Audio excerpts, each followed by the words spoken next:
सशाचे कान. काव्यलेखन डॉक्टर बाळकृष्ण लळित. वाचन शशिकांत कांबळी.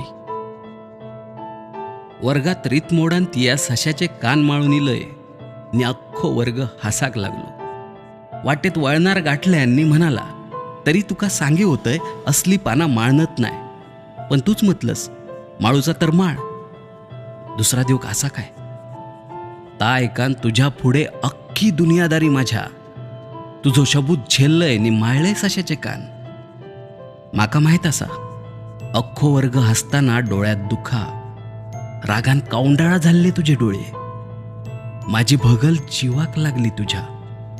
अरे इतक्या काय मनार घेतय? मी दिवसभर माळलंय ना सशाचे कान. शेवटाक फुल काय नि पान काय? माळणारा मी, दिनारो तू, हसणारे गेले चुलीत. पण शेवटाक घात मुंबईन गेलो. मी या माथ्यात माळलेले तुझे कान तू इसारलस. कानार हात ठेवलंस मुंबईच्या दुनियेत. मुंबईत गेली की माणसा पाठला सगळा इसारतत. या समजाक 10 वर्षा सरली. कशी असता रे ती? पुढल्या जन्मात तुझ्या वांगडा जमला तर बघूची असा माका. तुझी दरवर्षी वाट बघना वाट लावून गेली माझी.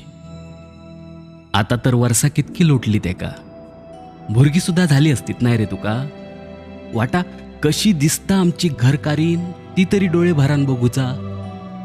आताच्या हडगीभर कपडे घेऊन धूक वाळाक जातय तेव्हा रस्तो भर साशाचे कान दिसतात माका. हळदवणी पिटकुळा फुल असता एकटाच माझ्या सारा बिनवासाचा. नजरेसमोर तूच दिसभर दुखा गाळणारो ते का बघताना. फुलनी सशाचे कान दोघाय माझ्या माथ्याकडे बघतत नि ससो कासवाची गजाल ऐकताना चुकलंय मनान अख्खो वर्ग हसता कानात माझ्या.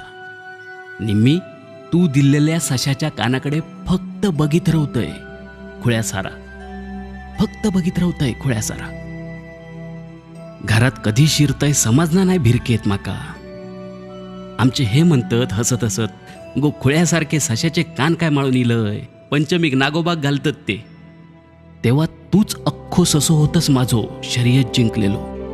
नि घरच्या उकिरड्यावर माझा कासाव झालेला. आमच्या गजालीत ससोच जिंकलो नाही रे. मगे तर सवयच लागली रे आपणाक हरवून घेऊची. डोळ्यावैली झापड गेली नि जराशान अख्खो वर्गच हसताना कानात घुमलो माझ्या. अख्खो वर्गच